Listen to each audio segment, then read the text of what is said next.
రోజు అయితే నవరాత్రుల సందర్భంగా ఈ రోజు మనకి మూల నక్షత్రం సరస్వతి దేవి అలంకరణ అమ్మవారు దర్శనమిస్తారు కదండి సరస్వతి దేవి రూపంలో. సో నేను ఏ విధంగా పూజ చేసుకున్నాను, ఎలా చేసుకున్నాను అండ్ నా డ్రెస్ ఎలా ఉంది అమ్మవారికి తెలిపిస్తాం కాబట్టి సో నేనైతే అన్ని వేసేసుకున్నాను. సో మన పూజా విధానం చూసేద్దాం, వచ్చేయండి. సో ఇదిగోండి నా పూజా విధానం అయితే ఇలా ఉంది. దుర్గమ్మ తల్లి, సరస్వతి దేవిని అయితే తెలుపులతో అర్చించుకున్నాను. అండ్ నైవేద్యం ఏమో దద్దోజనం నివేదించానండి అమ్మవారికి. సో ఇదండి మా పూజ విధానం. వరాలు ఇచ్చిద్దని ఒక నమ్మకం కదా, సో నేనైతే ల్యాప్టాప్ 2 పుస్తకాలు పెట్టేసుకున్నాను అమ్మవారి వరాలు ఇవ్వాలని. సో ఇదిగోండి.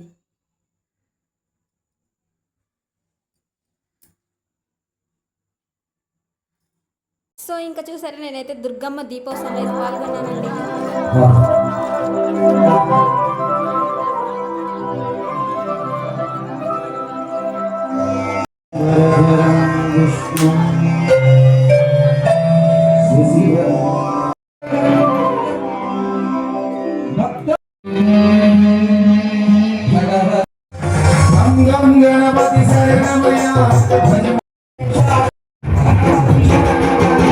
సో ఫైనల్గా అయితే ఆ తల్లి ఆశీస్సులు అనుగ్రహం నా మీద ఉందనుకున్నా అండి. ఎందుకంటే దీపోత్సవంలో పాల్గొన్నాను, అయిపోయింది అనుకున్నాను.